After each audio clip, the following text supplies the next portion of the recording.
Hari ini kami mengundang teman-teman untuk ikut bersama mendengarkan nanti paparan hal yang sangat penting terkait dengan pemilu 2024. Banyak hal nanti akan disampaikan oleh Pak Ketua Umum, Mas Ketua Umum, terkait dengan pelaksanaan pemilu.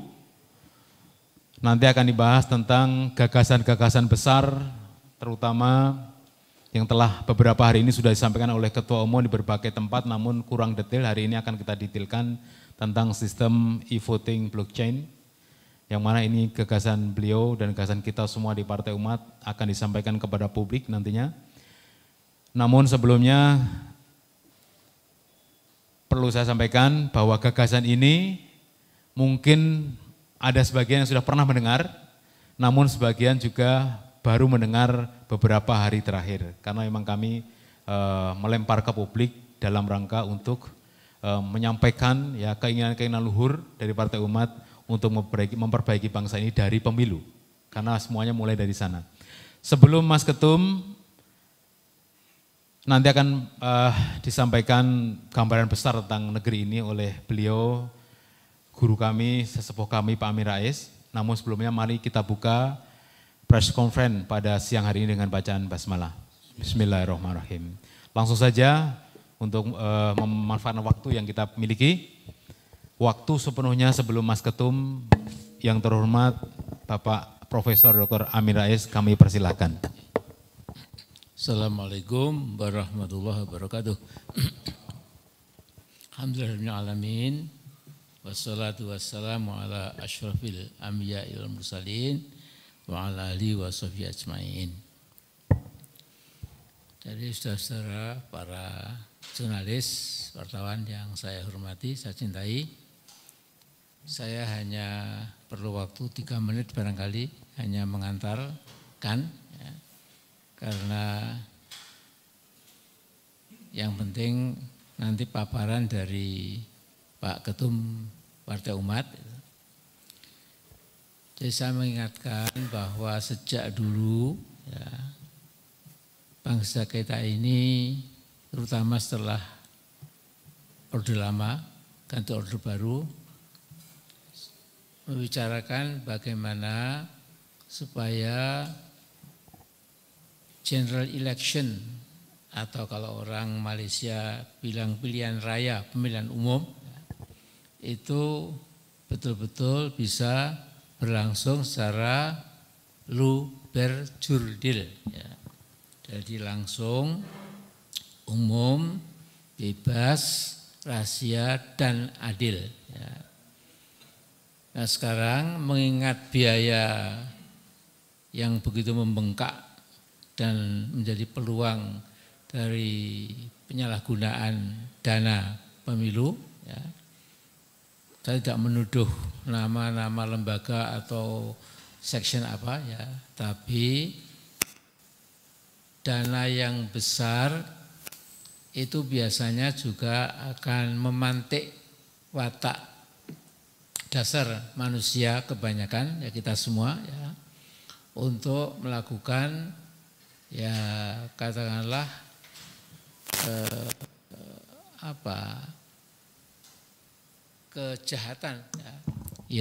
kejahatan yang termasuk kategori korupsi itu ya. Nah, jadi mungkin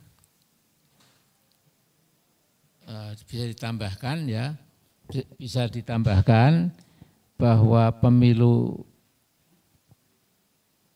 dengan cara e-voting berbasis blockchain nanti ya, itu juga akan menjadi pemilu yang selain luberjurdil itu terutama sekali juga hemat, ya, ekonomis menghemat. Ya. Dan hemat ini sebuah kata yang mudah diucapkan, tetapi dalam konteks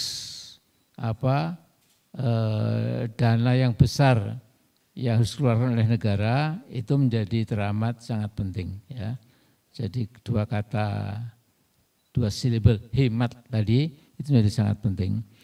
Nah mengapa, nanti biar diuraikan bahwa insya Allah kalau ini diterima, ya, syukur-syukur nggak usah menunggu pemilu akan datang ya, karena ini cukup praktis. Nanti kita bisa tanya pada narasumber ya, yaitu pemilu yang berjudul dan hemat nanti itu merupakan langkah awal dari perpolitikan yang juga insya Allah lantas menjadi ideal lebih kurang ya. Kemudian cocok dengan aspirasi demokratis sebuah bangsa gitu. Dan juga di atas itu saya kira juga ini lebih merespon nilai-nilai keagamaan yang kita pegang sebagai sebuah bangsa, nilai-nilai moral, nilai-nilai kemanusiaan, nilai politik dan lain sebagainya. Jadi ini sebuah tawaran, saya sudah membaca utuh ya, makalahnya itu, dan saya akan mendengarkan pada siang hari ini ya. Dan karena itu marilah kita niatkan bahwa yang akan ditawarkan oleh Partai Umat insya Allah akan direspon secara bagus oleh banyak pihak, itu menjadi langkah awal dari perbaikan pemilu kita yang dari tahun ke tahun, dari masa ke masa selalu menimbulkan jangan-jangan ada penggelapan fakta, ada ketidakjujuran tidak adil dalam menghitung dan lain sebagainya. Saya kira hanya itu saja. Assalamualaikum warahmatullahi wabarakatuh.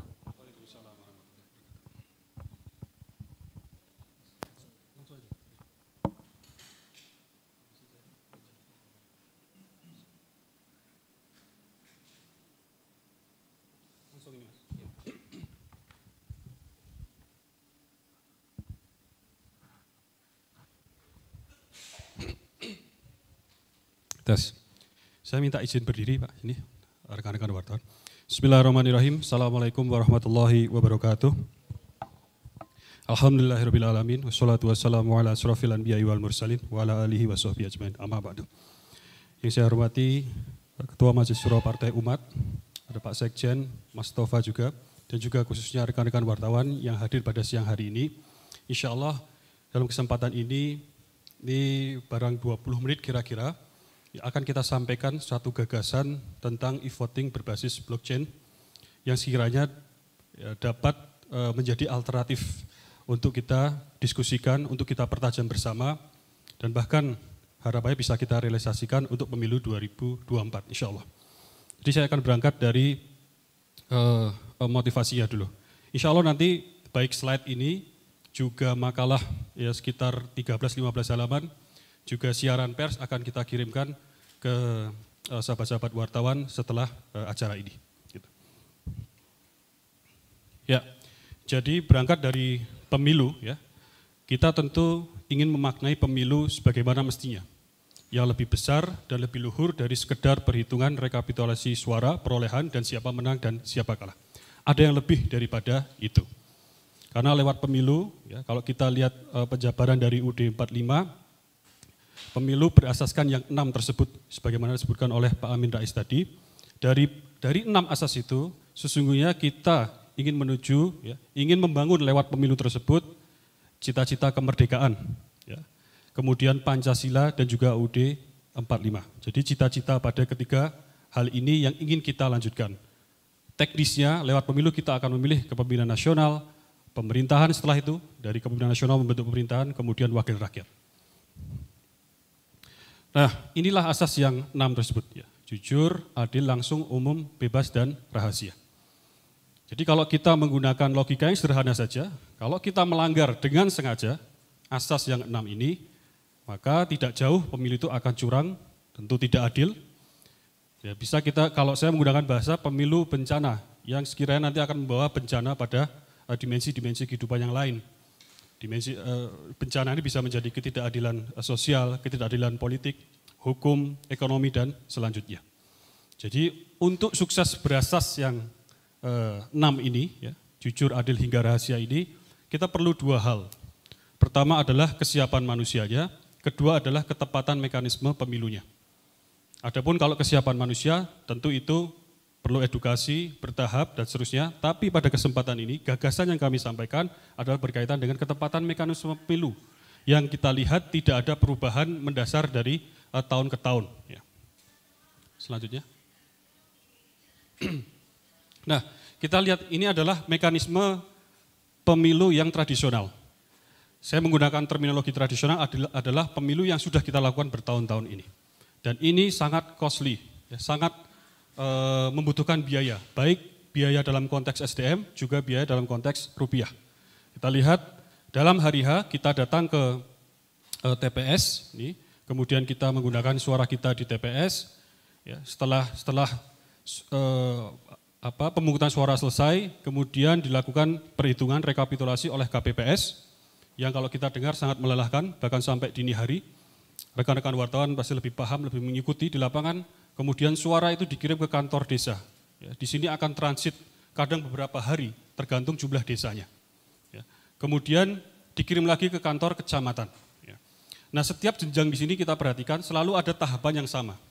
Hampir sama, yaitu selalu ada setelah dari TPS selalu ada rekapitulasi. Ya, gitu. Jadi di kantor kecamatan kembali diulangi, kemudian setelah selesai seluruh desa yang ada di kecamatan di bawah ini kemudian dikirim ke KPU Kabupaten Kota. Setelah genap seluruh kecamatan dikirim ke KPU Provinsi. Lagi dilakukan rekapitulasi dan seterusnya. Setelah genap seluruh kabupaten kota yang ada di provinsi, di suatu provinsi, contohnya kalau Jawa Timur nanti 30-an lebih, ya, Jawa Tengah juga puluhan dan seterusnya, baru dikirim ke KPU Pusat untuk kemudian direkapitulasi nasional. Kalau kita lihat seluruh rangkaian proses ini, pada 2019 itu memakan waktu sekitar 1 bulan 1 minggu. Pertama, secara waktu jelas tidak efisien. Ya, gitu. Kemudian kita lihat proses di tengah-tengah inilah. Dari berbagai macam sumber mengatakan proses antara TPS hingga kecamatan ini yang paling riskan. Jadi waktu itu memang ada sedikit perubahan mekanisme, tapi perubahan mekanisme tersebut tidak kemudian menjadi solusi terhadap potensi-potensi kecurangan, hanya memindah di mana tempat kecurangan dapat terjadi. Jadi katanya di sini karena transit berhari-hari, di sini juga lumayan lama, sebelum sampai KPU sini, ini kadang ya, ada yang berbagai macam cerita lah, ya, mungkin tidak dalam kesempatan ini, tapi intinya ada potensi-potensi kecurangan di fase ini, ya, dari TPS hingga ke kecamatan.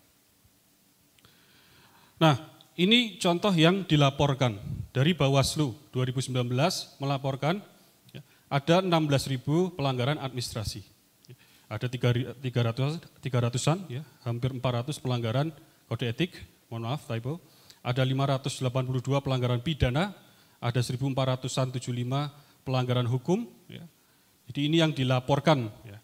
Kemudian karena proses yang melelahkan tersebut, ada 894 petugas KPPS yang meninggal dunia, dan juga ada 5.175 yang jatuh sakit. Ini yang dilaporkan. Yang kita khawatirkan adalah, ini adalah puncak gunung esnya saja. Di bawahnya masih sangat besar yang belum dilaporkan. Oke, kemudian tadi kita sampaikan bahwa pemilu tradisional, mekanisme ini sangat menelan biaya. Selain rupiah, ini adalah jumlah orangnya yang dibutuhkan. Kita lihat, penyelenggara adalah KPU, pengawas adalah Bawaslu, pengamanan TNI dan Polri, kemudian juga kita harus hitung saksi dari parpol. Ini kalau di total, ya, ini ada 18 juta. Ini bukan peserta pemilihnya, 18 juta yang terlibat dalam penyelenggaraan secara umum. Kalau kita bedah ini ya, KPU ini adalah badan ad hoc-nya. Badan ad hoc artinya bukan pegawai utama KPU. Pegawai utama KPU itu 14 ribuan. Ini adalah ad hoc-nya, tambahan. PPK, ya ini panitia di level kelurahan 7.200. Ini di level desa 83.000. Makanya jumlahnya adalah jumlah desa. Kemudian KPPS, ini di bawah desa 809.000. Di luar negeri 130, kemudian di luar negeri juga KPPS-nya ada 783. Bawaslu sendiri, ya ini tubuhnya membutuhkan 834-80 staf. Jadi ini sebuah, kita dapat lihat begitu banyak orang yang dilibatkan. Kalau saksi, ya, kalau dari 2019 itu berasumsi satu parpol di TPS itu ada satu saksi, ya, itu maka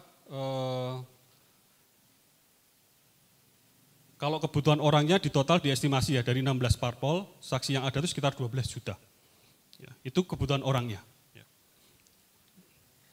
Nah, sekarang kita sampaikan kalau tadi kebutuhan secara SDM, ini kebutuhan secara biaya. Kita lihat ini pemilu 2024. Ya, pemilu 2024 itu butuh 4,4 triliun. Dan di sini adalah penyelenggaraan ya, belum termasuk pengawasan. Ya. Jadi ini KPU, belum Bawaslu. 2004 4,4, naik 8,5 triliun, di 2009, 2014 15,6 triliun, 2019 25,6 triliun, hingga proyeksi 2024 adalah 76,6 triliun. Tapi kemarin 2 hari yang lalu saya mendapat kesempatan untuk mengisi podcast di Akbar Faisal itu. Ternyata Pak Akbar itu barusan ketemu juga Pak Hasyim Asyari, Ketua KPU. Yang saya lihat datanya itu bukan 110 triliun untuk KPU dan Bawaslu, ya, tapi naik 10 triliun lagi, sekitar 119. Jadi itu nanti mungkin perlu kita tunggu update. Tapi yang sejauh ini yang beredar adalah 110 triliun, di mana 76 triliun adalah peruntukan untuk KPU. Lanjut. Nah, kalau kita, maaf kembali. Kalau kita lihat ini, ya, proyeksi 2024 itu 3 kali lipat dari 2019. Ya, bahkan ini sampai 19 kali lipat dari pemilu 2004. Padahal mekanisme tidak jauh berbeda. Ya. Tapi ya, kenapa ini bisa membengkak, kita lihat setelah ini. Ya.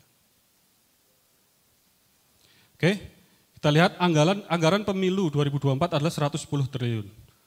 76 triliun untuk KPU tadi, Bawaslu, maaf ini typo ya, 33 triliun, nanti kita benarkan, 33 triliun. Ya. Nah ini breakdown dari KPU yang kita dapatkan dari satu artikel. Ya. Nanti di makalah ada referensinya, ada kemana sumber beritanya. Kita lihat 54,9%, 50% lebih itu untuk honor badan ad hoc. Mekanisme sekali lagi tidak berubah, tapi honor badan ad hoc dinaikkan dibandingkan dengan pemilu 2019, honor badan ad hoc dinaikkan sehingga ini menjadi 54,9% atau 42 triliun. Kemudian 16 triliun, hampir 17 triliun adalah untuk material pemungutan suara. Kertas suara, kertas surat suara, daftar caleg dan seterusnya, tinta dan lain sebagainya. Kemudian untuk pemutahiran data ada 781 miliar. Untuk pencalonan 1,29 triliun, untuk sosialisasi 1,23 triliun, dan 14,43 triliun atau 18, hampir 20% ya, 19%, untuk renovasi kantor, renovasi gedung arsip, gaji pegawai, kendaraan, IT, dan lain sebagainya, sifatnya operasional.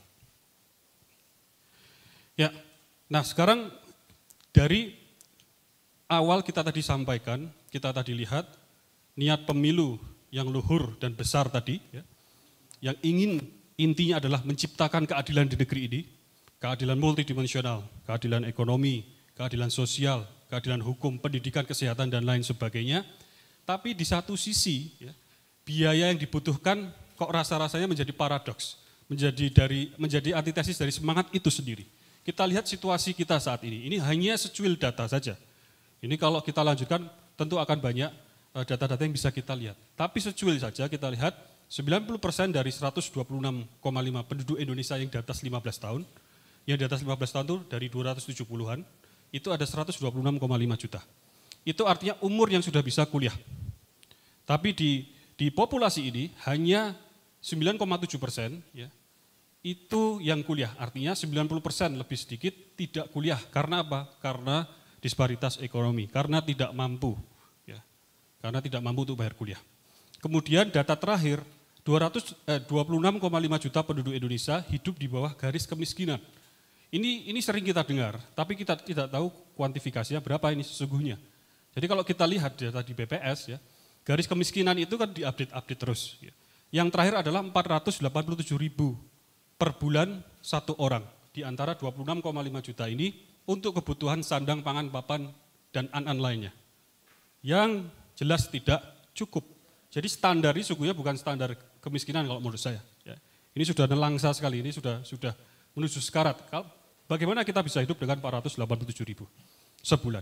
Kalau kita lihat, ini saya amati, ya, saya tidak menghitung secara ini, tapi saya amati lembar demi lembar, ya, dari statistik penghasilan yang dirilis oleh BPS tentang penghasilan di Indonesia. Saya pakai observasi subjektif, ya, tapi nanti bisa dicek lah. Itu nampaknya tidak akan meleset dari ini. hampir seluruh jenis pekerjaan, dari berbagai macam kategori gender, dari perspektif umur dan segala macam, tidak jauh dari 1 hingga 2 juta per bulan di seluruh Indonesia, di seluruh populasi Indonesia. Itu ada berpuluh-puluh lembaran dirilis oleh BPS. Silakan bisa di-download karena itu publish. Jadi inilah sesungguhnya gambaran penghasilan penduduk Indonesia secara umum. UMR barangkali bisa mengecoh, tapi inilah hasilnya. Silakan dicek, di-download di BPS, itu bisa dilihat. Kemudian rasio Gini, ini untuk menggambarkan ketimpangan ekonomi. Kita ada di level 0,38. 0,4 hingga 0,5 secara teori mengindikasikan disparitas ekonomi yang tinggi. Artinya jarak si kaya dan si miskin itu terlalu jauh. Buktinya, ini juga ada data, 1% orang kaya di Indonesia menguasai lebih dari 50% aset nasional. Ini sekitar 1-2 tahun yang lalu. Ya, barangkali pandemi ini katanya orang kaya di Indonesia bertambah dan ini semakin buruk angkanya. Lanjut. Ya, jadi tadi saya sampaikan, padahal pemilu mencita-citakan tadi berbagai macam keadilan. Tapi dana yang dibutuhkan kalau sampai 110 triliun, sampai 119 triliun kok rasanya tidak masuk akal, tidak masuk hati lah. Gitu. Jadi kita harus berpikir alternatif dan juga inovatif. Ya, jadi ini yang ingin kita gagas, e-voting berbasis blockchain. E-voting sendiri bukan hal baru. Barangkali tahun 2000-an awal pernah disampaikan di berbagai macam forum, terutama di Indonesia. Di luar negeri sendiri awal 2005 itu sudah mulai dipakai, pionirnya adalah Estonia. Tapi kemudian ada negara juga yang kemudian mencoba mengimplementasikan, kembali lagi ke sistem biasa mereka. Karena dianggap isu keamanan. Itu betul kalau e-voting. Nanti insya Allah akan saya jelaskan mengapa e-voting tradisional itu berbahaya, masih punya lubang keamanan yang berbahaya lah gitu. Tapi kalau berbasis blockchain, mohon maaf, ini nanti kita perbaiki, blockchain ya, itu insya Allah dalam konteks keamanan dia jauh lebih aman, kalau tidak mustahil untuk dibobol gitu ya, bahasa IT-nya. Kemudian nanti kita lihat ini dapat menghemat 90 triliun, ya, at least insya Allah. Kemudian juga karena prosesnya yang tidak berjenjang terlalu banyak, tidak melibatkan banyak manusia dan banyak tempat dan seterusnya, itu tidak melelahkan dan insya Allah kita dapat menghindari kematian-kematian petugas yang terlibat.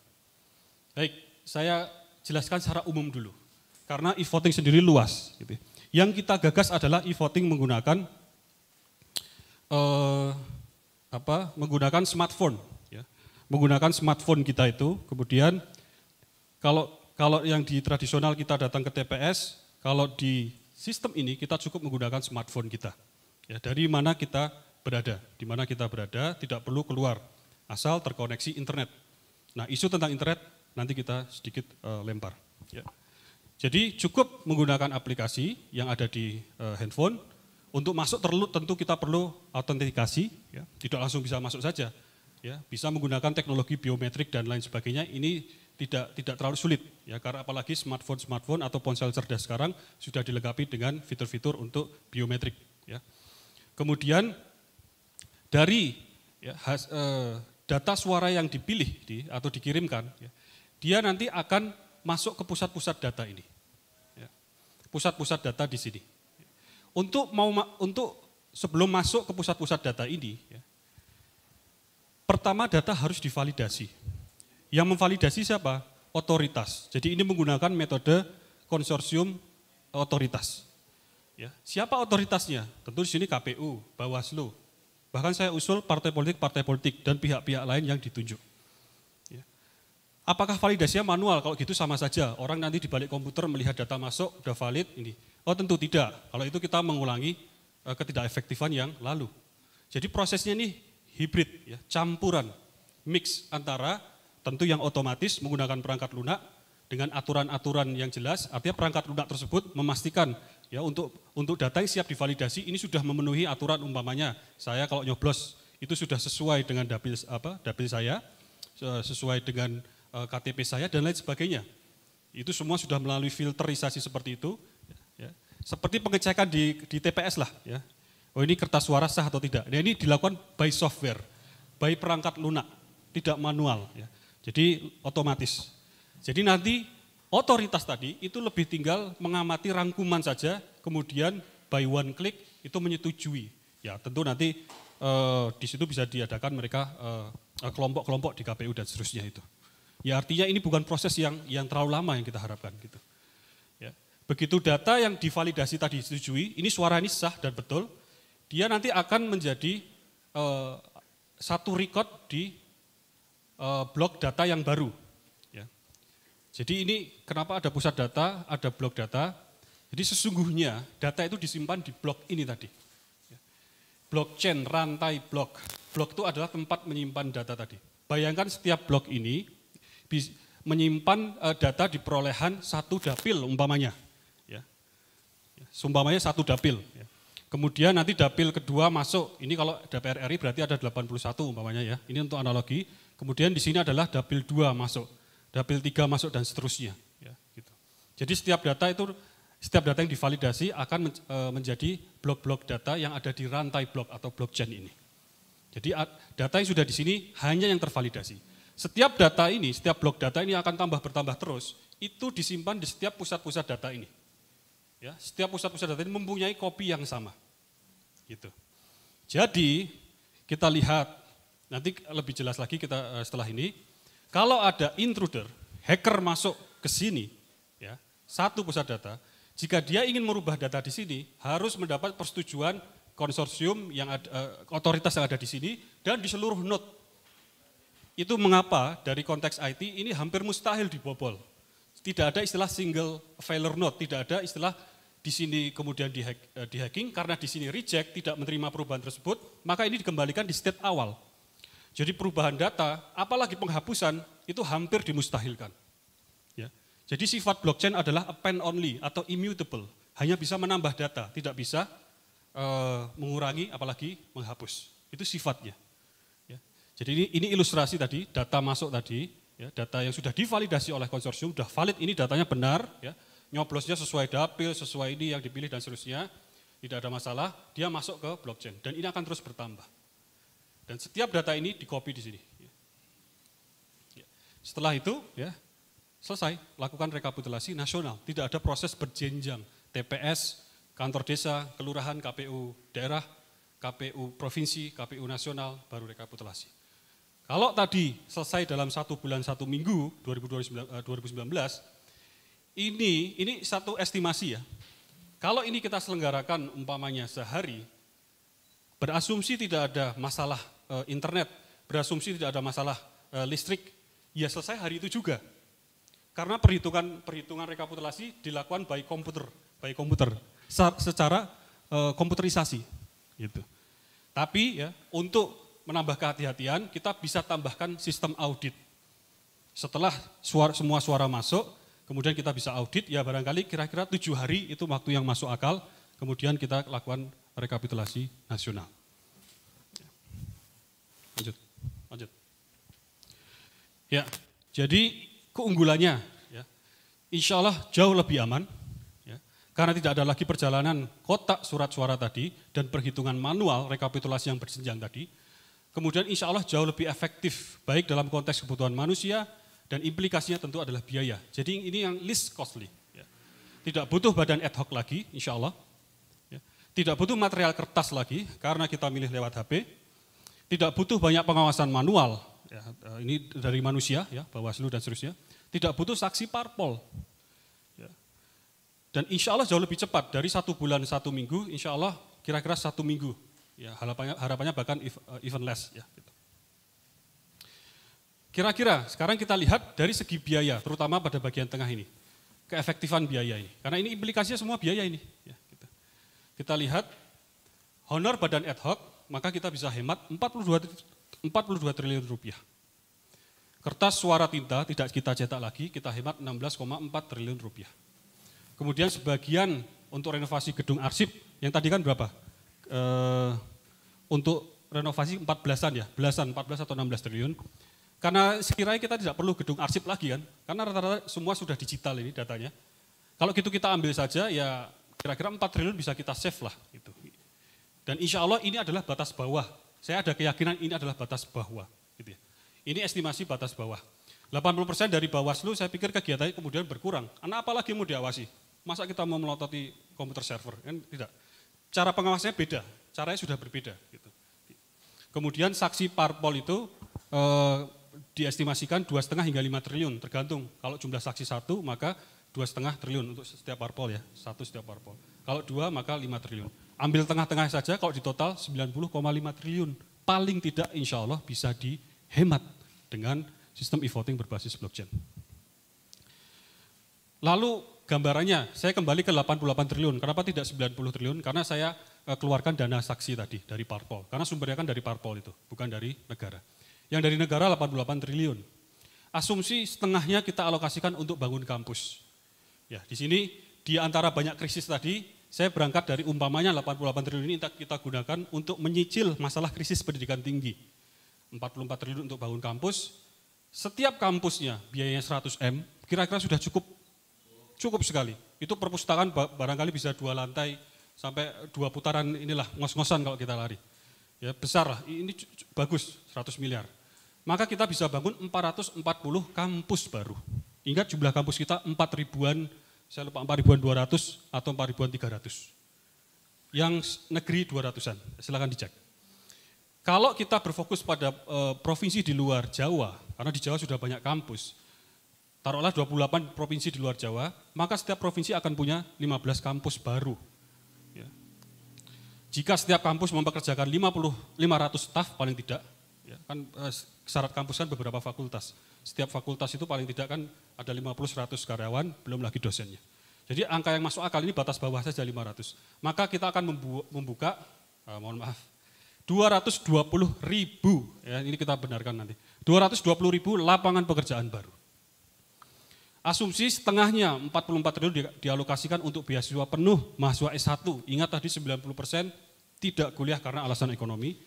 Berasumsi S1 itu butuh 100 juta dari hari pertama hingga wisuda, maka kita dapat mengkuliahkan 440.000 anak muda Indonesia. Insya Allah. Lanjut. Ya, sekarang berapa sih estimasi membangun e-voting berbasis blockchain? Ini estimasi kasar, estimasi mentah, pada poin-poin yang sangat penting dulu. Pertama, inti dari blockchain adalah kita perlu mempunyai infrastruktur pusat data. Pusat data itu apa? Komputer server yang terhubung dengan tentunya internet yang kuat, yang didukung dengan dengan listrik yang juga stabil. Maka kita perlu genset dan lain sebagainya. Ya. Jadi kalau kita asumsikan kita taruh 2 pusat data di setiap provinsi, maka kita butuh 68 pusat data nasional. Ini konsep yang digagas oleh Estonia, Data Embassy. Mereka menaruh, jadi Estonia ini dikatakan pioner untuk membangun environment digital. Mulai dari pemilu, tapi dengan aplikasi-aplikasi kemasyarakatan lain, ya, untuk society purpose, mereka sudah leading sekali. Tapi tentu kita tidak bisa bandingkan langsung dengan Indonesia, karena penduduk Estonia 1,3 juta. Satu seperti Bengkulu saja, ya. Jadi mereka tidak banyak isu lah gitu.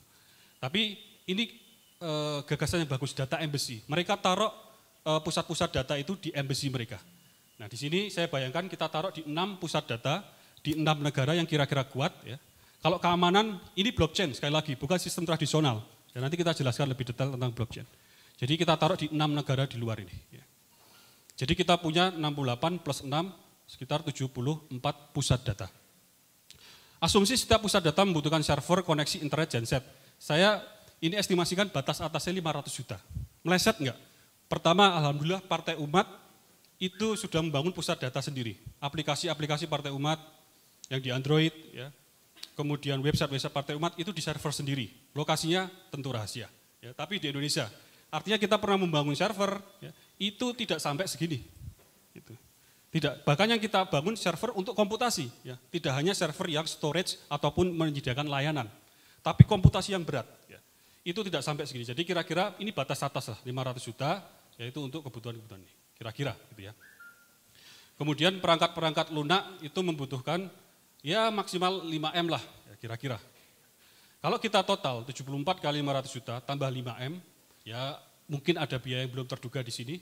Itu kira-kira kita butuh 37, ya, atau di sini saya bulatkan 40 miliar hingga 50 miliar saja untuk sistem. Bayangkan tadi kita berbicara triliun, sekarang kita M, untuk sesuatu yang lebih konkret. Ya, gitu. Nah, Sekarang tentang keamanan. Ya. Mengapa e-voting yang berbasis saya pakai kata e-voting tradisional itu tidak aman? Ya. Karena mereka menggunakan satu pusat data yang tersentralisasi saja. Jadi ada dua alasan. Filosofi seperti ini di mana aplikasi kemudian connect ke sistem e-voting kemudian memberikan rekapitulasi, itu dinamakan sistem yang menganut filosofi kotak hitam, black box. Namanya black box, kotak hitam, kita tidak bisa melihat bagaimana proses yang terjadi di dalam kotak tersebut. Ya ini istilah IT saja ya. Maka kita tidak tahu persis apa proses di tengah-tengahnya. Suara masuk di sini diapakan sehingga menjadi suara di sini. Nah, black box di sini itu kemudian menjadi keraguan-raguan bagi masyarakat yang pernah di suatu negara yang pernah, di beberapa negara yang pernah mengimplementasikan e-voting yang tradisional seperti ini. Ini suara saya masuk ke sini diapakan sehingga dapat ini. Siapa yang menjamin di sini betul ya, proses-proses di sini betul ya, gitu. Nah, proses ini yang sulit untuk dijelaskan menggunakan bahasa-bahasa umum gitu. Selebihnya menggunakan satu sistem pusat data yang tersentralisasi atau centralized ini, kalau ada hacker masuk satu saja, mengganti pintunya, kuncinya diganti, KPU tidak bisa masuk lagi, maka wassalam. Ya. Data bisa dihapus, bisa diganti di apapun. Ya. Karena sudah ganti kepemilikan, itu yang memang berbahaya. Kalau seperti ini, ya, maka ada single failure node. Ya. Ini sangat riskan, sangat berbahaya, dan tentu kita tidak bisa mengusulkan sistem yang seperti ini untuk pemilu. Lanjut, Mas. Tapi kalau kita menggunakan blockchain, sekali lagi tadi, setiap data yang masuk, pertama harus divalidasi dulu. Ya. Data divalidasi oleh otoritas secara hibrid, menggunakan software, dan juga summary-nya oleh otoritas tersebut. Setiap data yang masuk, kemudian nanti dimasukkan blok-blok data. Setiap blok data ini di-copy di pusat-pusat data ini, sama. Begitu ada penambahan, semua di-update. Dan seterusnya. Ini contoh juga, ya, mengapa blockchain unggul dalam konteks keamanan. Blockchain diintegrasikan dengan kriptografi. Ya. Jadi ini contohnya, ini adalah data aslinya. Bayangkan nanti ini adalah hasil pemilihan suara di satu TPS. Ini hanya contoh sederhana adalah teks kalimat Indonesia Merdeka. Ini kalau kita enkripsi dengan satu hash function kriptografi yang digunakan di blockchain, salah satunya adalah SHA-256, ini nama algoritmanya, maka outputnya adalah 64 bit hexadesimal. Ya, ini 64 bit, 64 hexadesimal. Ini kalau berubah satu huruf, besar kecil, ini saya kurangi satu, saya tambahi satu, ini maka berubah. Dan ini unik, artinya setiap Indonesia Merdeka tulisannya persis ini, mau di komputer manapun menggunakan SHA-256, itu pasti hasilnya adalah persis ini kodenya. Dan dia non-reverse. Yang akan disirkulasikan di pusat data adalah ini, bukan ini. Bukan siapa yang menyoblos ya, bukan siapa yang dicoblos dan seterusnya, tapi ini tadi. Ya. Ini bisa nggak dibaca? Bisa, tapi tahu nggak artinya? Nggak tahu. Kita nggak bisa menerjemahkan apa ini gitu. Dan ini non-reversible function. Kalau kita modal yang ini, tidak bisa kita gunakan satu fungsi untuk kemudian outputnya Indonesia Merdeka, tidak bisa. Ini adalah algoritma kriptografi nama hash function SH256 dan sifatnya adalah non-reversible. Ini adalah fungsi matematika. Ya. Data di dalam blockchain tadi semuanya dienkripsi dengan seperti ini bentuknya. Menjadi 64 bit hexadesimal. Sekalipun spasi, sini saya tulis spasi kosong saja, ini saya hapus, saya tulis spasi, itu outputnya juga 64 bit hexadesimal. Lanjut. Ya, jadi sifatnya tadi adalah blockchain itu immutable append only data structure. Ya, dia data struktur yang hanya bisa menambahkan kira-kira. Kemudian karena bisa menambahkan, maka histori sangat terjaga. Histori data sangat terjaga. Ini yang kita butuhkan di pemilu kita. Ya. Runtutnya, ya. Historinya, perjalanan suara seperti apa ini historinya. Jadi mengubah data itu dibuat sangat-sangat sulit. Ya. Kalau tidak mustahil, bahasanya secara teknis. Nanti kalau ini kita bisa tentu bahas lebih jelas, tapi dalam kesempatan ini kita coba dalam kacamata yang lebih umum dulu. Ya.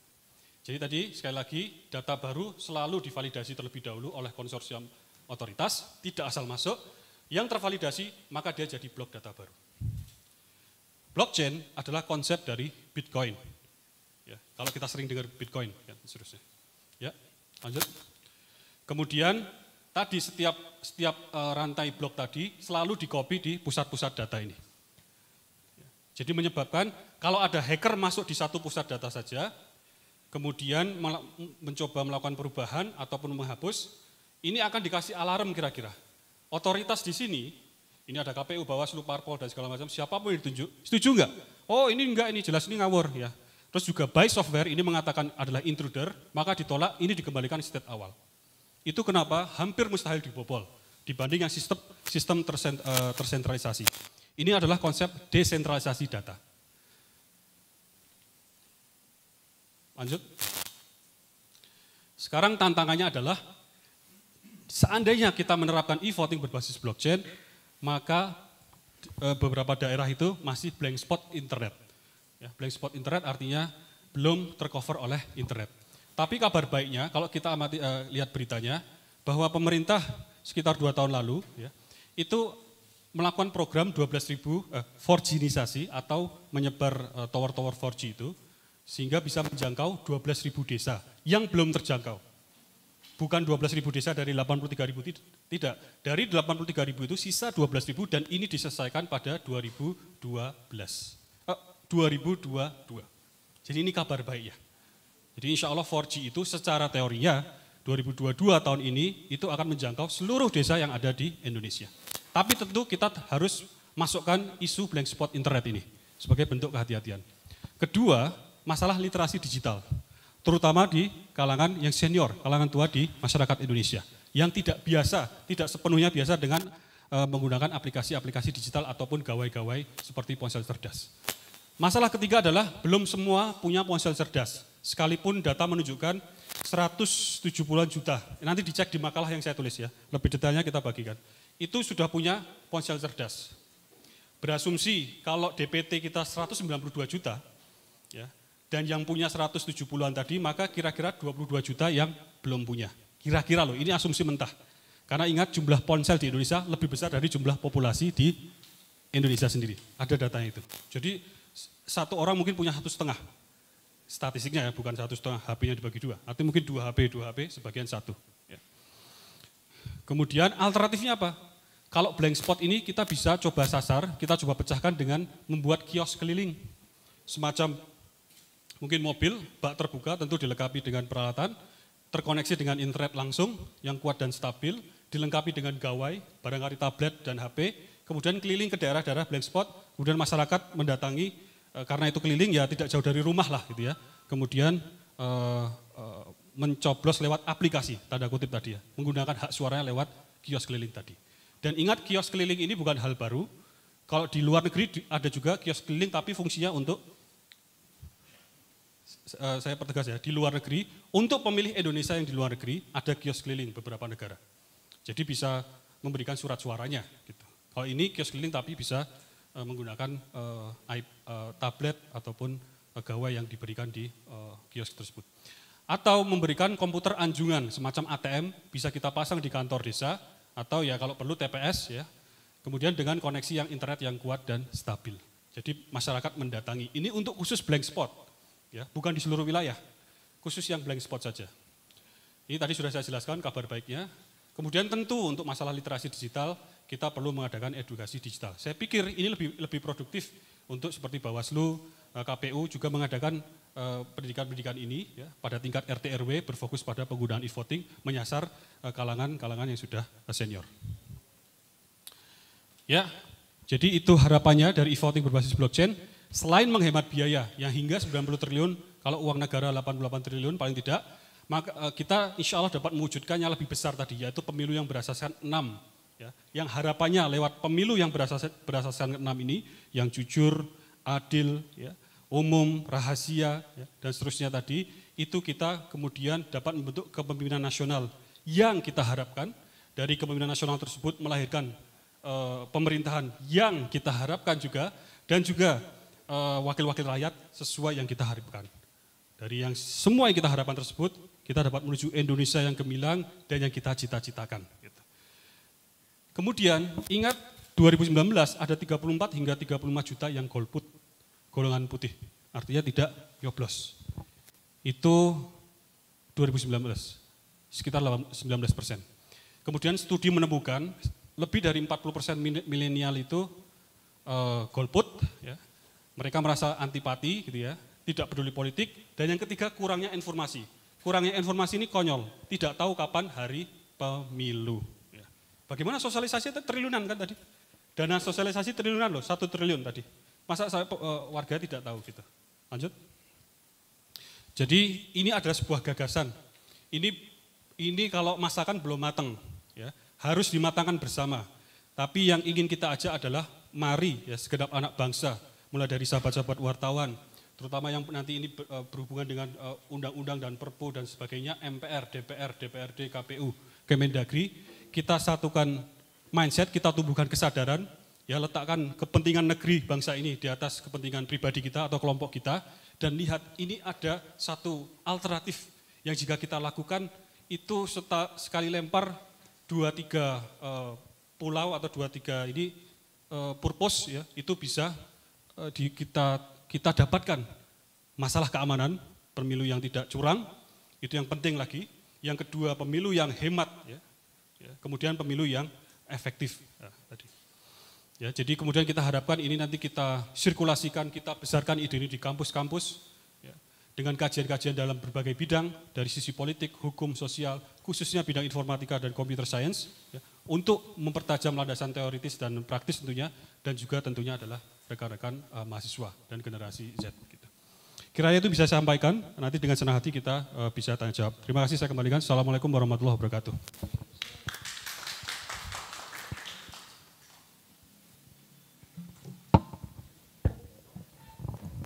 Terima kasih Mas Ketum. Mungkin sebagian bahasa-bahasa IT agak susah ya. Tidak apa-apa, tapi nanti itu sebagian teman-teman sudah saya kirim itunya, clue-cluenya. Saya akan membuka tanya jawab dengan kawan-kawan semuanya. Boleh mempersiapkan pertanyaan sebelum ngacung ya, nanti siapkan aja. Boleh bertanya yang lain, tapi sekarang ini fokus untuk tentang blockchain ya. Supaya kita mulai familiar, karena ini memang belum semua menerima informasi apa kelemahan dan kelebihan. Hari ini sangat detail sekali tadi saya lihat. Semoga ide-ide maupun gagasan Partai Umat ini nanti bisa diterima oleh masyarakat. Meskipun pemilu mungkin waktunya udah mepet, tetapi insya Allah ini nanti akan membuka wawasan bagi kita semua termasuk KPU. Baik, saya buka pertanyaan untuk termen pertama. Saya buka 2 pertanyaan saja. Mas dari Rakyat Merdeka, belakang 1, udah Indo dulu, nanti yang termin kedua berikutnya ya. Silakan Mas.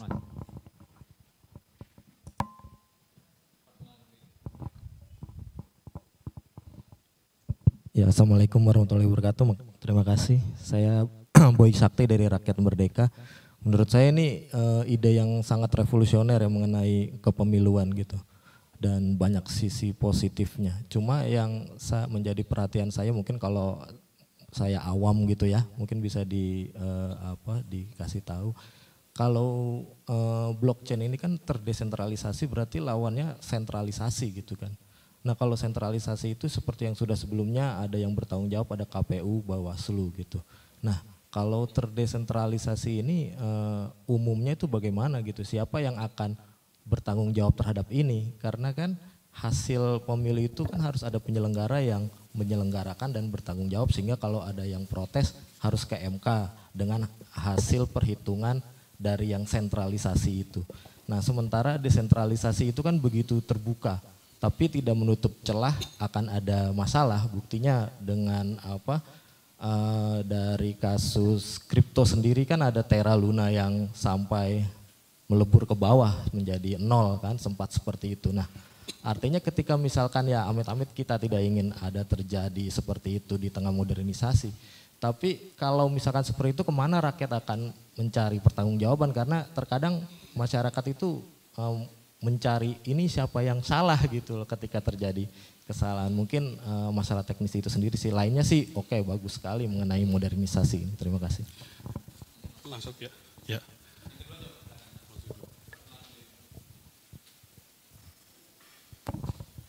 Ya, terima kasih atas kesempatannya. Perkenalkan saya Voli dari Jawa Pos. Singkat saja mungkin kalau pertanyaan saya, apakah ada rencana dari Partai Umat ini untuk dalam arti sesuatu yang lebih konkret, misalkan bertemu atau berkunjung ke KPU atau ke DPR untuk menyampaikan ide ini, karena ya sebaik apapun konsepnya ini kan kalau tidak diatur atau tidak direalisasikan dalam kebijakan kan susah juga gitu. Terima kasih. Terima kasih. Ya, langsung ya, dua itu ya. Terima kasih. Yang pertama, Mas, terima kasih atas pertanyaan untuk menggali. Yang pertama, beberapa konsep kripto dulu ya, supaya tidak membingungkan.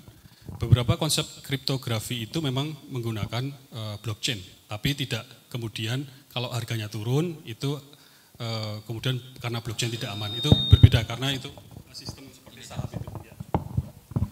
Jadi insya Allah tidak ada hubungan dengan fluktuasi harga kripto currency itu ya, dengan sistem keamanan blockchain. Yang kedua, kalau di sistem yang e-voting tradisional perbandingannya, kita kira-kira punya satu pusat data ini saja, Mas.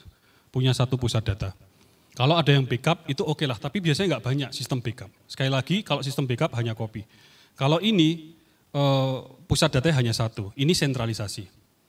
Yang punya siapa? Setahu saya KPU. Ya, sistem kita sekarang yang kita gunakan 2019 itu. Kemudian kalau ada data masuk, biasanya memang ada tentu proses-proses keamanan, tapi tidak seperti blockchain yang memerlukan validasi, yang menggunakan validasi. Data kira-kira masuk saja, walaupun dia juga menggunakan enkripsi. Ada beberapa format enkripsi gitu. Data yang masuk saja begitu. Nah ini yang punya KPU saja. Begitu nanti ada hacker masuk ini ya, dengan berbagai macam cara, dia mengganti kalau pintu bisa diganti kuncinya, ataupun mengubah isi datanya, ya, itu dia bisa lakukan. Ya. Dan bayangkan kalau data seluruh Indonesia itu yang ada di satu pusat data tadi saja, itu kemudian dicuri, diubah dan segala macam, nanti pemilu kita bisa bubar gitu. Kalau di luar negeri ada yang dilakukan spare-nya, e-voting plus ada print out kertasnya itu sebagai pembuktian. Tapi sekali lagi itu di luar negeri dan kita tidak bisa langsung bandingkan apple to apple karena jumlah penduduk dan sebagainya dan wilayah gitu ya. Nah ini kembali ke sini tadi. Lalu kalau blockchain, kotak data ini, pusat data ini, kita punya banyak. Bayangkan kalau tadi yang kita usulkan, itu maka ada 74 pusat data seperti ini. Yang berbeda, untuk masuk sebelum ke pusat data, maka data harus divalidasi dulu. Data suara ini harus divalidasi. Nah validasi ini tadi ya, tentu menggunakan software dan juga cek manual oleh otoritas. Yang melakukan validasi siapa? Kita gunakan namanya konsep konsorsium otoritas. Otoritas ini KPU. Kalau perlu nanti ditunjuk Bawaslu. Kalau perlu partai politik. Kalau perlu nanti komponen-komponen masyarakat yang tergabung gitu. Ya. Yang itu nanti bisa melakukan otoritas, menjadi otoritas, kemudian bisa memvalidasi data yang masuk. Begitu seluruh konsorsium setuju, maka baru data dimasukkan menjadi blok data di dalam blockchain atau rantai blok tersebut. Setiap blok data baru dimasukkan ke dalam pusat data. Jadi Mas, justru ya, kalau ini mengadu ke siapa kalau ada apa-apa, pertama justru sistem ini lebih transparan. Ya. Pertama mau masuk saja sudah harus divalidasi. Kalau ada perubahan yang itu jelas sulit, ya, hampir mustahil, itu juga harus divalidasi. Ya. Dan sistem yang immutable tadi, semua itu tercatat data-data histori tadi. Justru itu yang bisa jadi pertanggungjawaban. Ya. Jadi kepada siapa? Ya sistem itu nanti. Lalu siapa yang bisa memberikan secara formal pertanggungjawaban? Tinggal UU atau peraturan terkait pemilu itu siapa yang diamanahkan? Apakah KPU gitu ya? Yang bisa memberikan melihatkan monitor datanya. Kalau saya saran malah justru kita buat sistem nanti di mana kita bisa melihat secara visual perjalanan data ya, dari HP, kemudian nanti proses validasi seperti apa dan seterusnya seperti yang dilakukan oleh Bitcoin itu. Dia ada log setiap catatan transaksi, kalau itu bahasa transaksi. Kalau kita ada log setiap data masuk baru, siapa yang validasi dan seterusnya kita lihat. Waktunya, siapa dan seterusnya. Jadi kita kalau mau lebih dapat gambarannya bisa buka bitcoin.com itu. Ya. Blockchain.com di tab Bitcoin Explorer. Ya. Jadi Jadi justru ini lebih terbuka, lebih transparan. Ya. Kemudian kepada siapanya tentu nanti ini masih sama ya. Kalau sebagai pihak penyelenggara adalah KPU, cuman otoritas untuk validasi tadi bisa ditambah ya. KPU, Bawaslu dan lain sebagainya. Cukup menjawab ya Mas ya? Cukup ya. Nah yang kedua, oh iya rencana ya. Itu insya Allah yang kita rencanakan, betul Mas. Jadi kita awali dengan mengundang sahabat-sahabat wartawan dulu, ya, supaya ini harapannya jadi berita nasional, jadi awareness masyarakat gitu. Kemudian kita ingin nanti mencoba mempresentasikan ini ke mulai MPR ya, DPR, DPD ataupun satu forum nanti dari kampus ke kampus. Tapi satu sisi kita juga sedang persiapan verifikasi. Jadi ini insya Allah kita coba sasar-sasar yang memang kanalnya besar yang bisa melihat gitu. Juga kemarin kita sampaikan kalau ada di podcast dan segala macam. Tapi insya Allah kita akan melakukan itu Mas. Ya. Saya buka termin kedua, kalau masih ada. Ada pertanyaan lagi? Tampaknya ini memang materinya sangat padat ya, bukan padat tanda petik. Oh, boleh. Jadi yang kedua tadi, masalahnya memang kita tinggal mengetuk pintu DPR, ya, DPD juga. Jadi mungkin tidak semuanya lantas responsif positif tidak apa, tapi kita datang ke DPR misalnya beberapa fraksi cukup, syukur-syukur semua fraksi ya. Kan mereka punya ruang yang lebih elok dan pas lah untuk itu. Nah, jadi kita akan langsung mengetuk pintu ke Depdagri, ke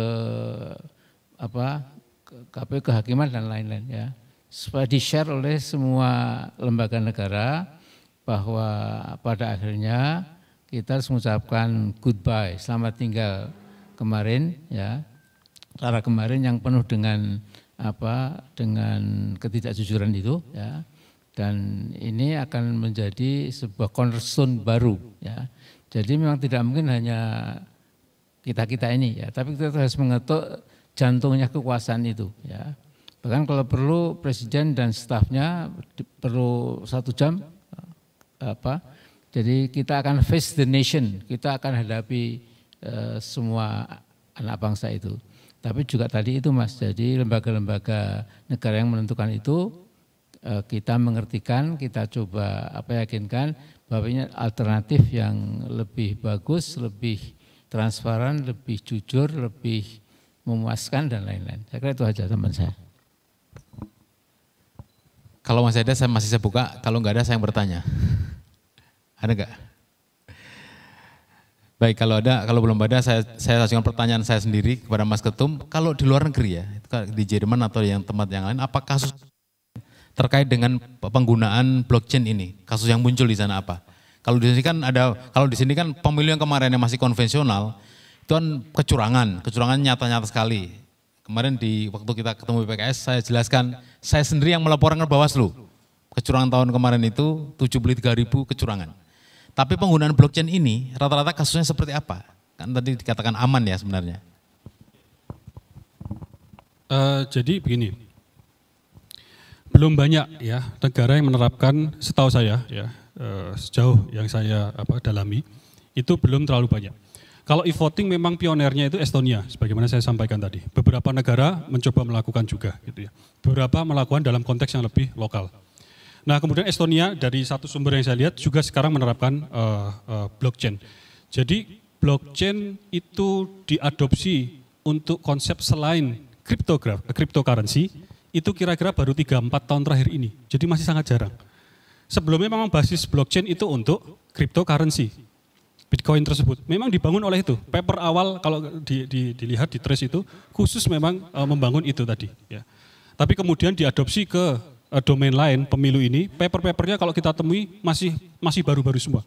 2018, 2019 itu paper-paper yang insya Allah jawaban saya ini juga terukur gitu. Itu memungkinkan membangun sistem e-votingnya tadi. Kita masih punya 2 tahun. Justru sekarang bola itu ya, artinya niat baik goodwill ini itu harus ada di sisi tadi pembuat kebijakan tadi ya, dari pemerintah, dari DPR, MPR itu juga harapannya menerima ini, melihat ini ya dengan kepala terbuka gitu. Kemudian kita pertajam bersama. Jadi kalau memungkinkan tidak, insya Allah kok sangat memungkinkan gitu. Ya. Kalau nggak ada lagi, kita akan tutup. Kalau nggak ada lagi, nanti diskusi panjang setelah ini bisa kita gelar di tempat ini juga di lain waktu. Tapi sebelum saya tutup, teman-teman yang terlambat, insya Allah sudah dapat bahan ya tadi saya kirim, jadi tidak ada masalah. Tapi nanti setelah ini boleh dipertanyakan kembali lebih lanjut untuk doorstop ya. Demikian. Setelah saya tutup, ini akan foto session seperti biasa, kita pegang tangan bersama-sama supaya ada gimmicknya. Jadi marilah jumpa pers pada siang hari ini, kita tutup bersama dengan bacaan hamdalah. Alhamdulillahirrahmanirrahim. Terima kasih kehadirannya, sampai ketemu pada waktu yang lain. Terima kasih, Assalamualaikum warahmatullahi wabarakatuh.